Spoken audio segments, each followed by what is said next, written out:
Miss হবে না আপনার পছন্দের টিভি শো। দেখুন জি5 অ্যাপে একদম ফ্রি। ওই চন্দ্রাশিস রায়কে বিয়ে না করলে শুকতারা শেষ হয়ে যেত।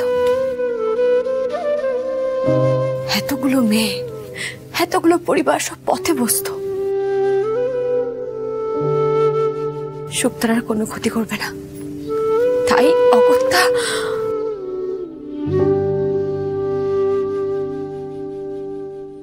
এত কিছু ঘটে গেছে আপনার জীবন, এত ঝড় হয়ে গেছে, অথচ আপনার একবার মনে হয়নি যে আমাকে জানানো উচিত?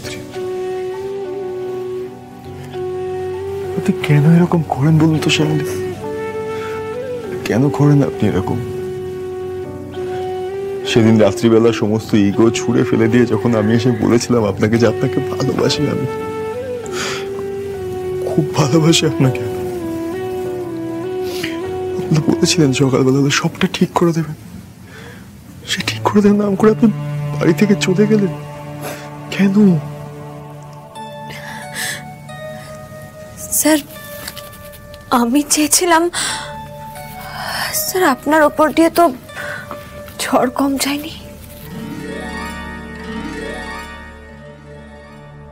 আপনার সঙ্গে অনন্যার কি ডিভোর্স হয়ে গেছে?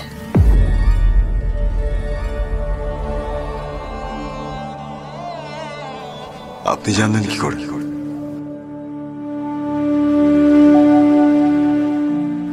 দেখুন, এটা হওয়ারই ছিল। আজ না হোক কাল ডিভোর্সটা হয়েই যেত।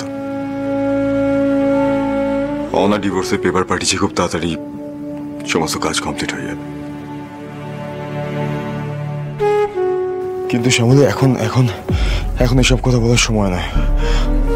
আমি যখন জানতে পেরেছি যে আপনি এরকম নরকের মধ্যে আছেন, তখন আমি আর এক মুহূর্ত আপনাকে এখানে থাকতে দেবো না।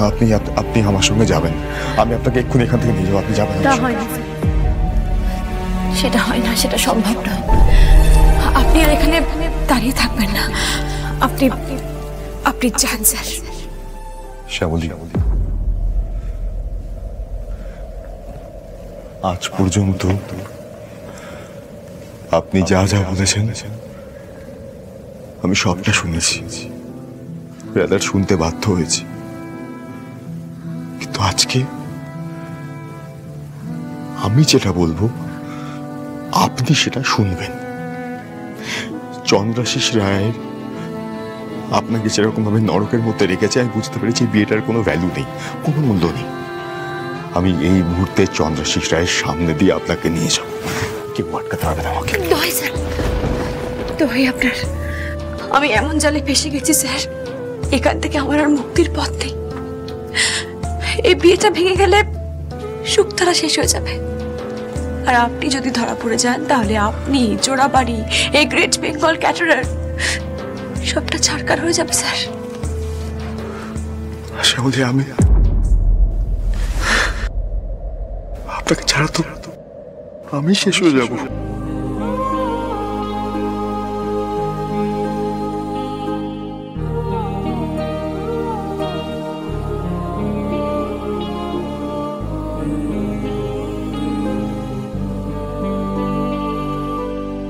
জি5 ডাউনলোড করুন আর সব এপিসোড দেখুন একদম ফ্রি।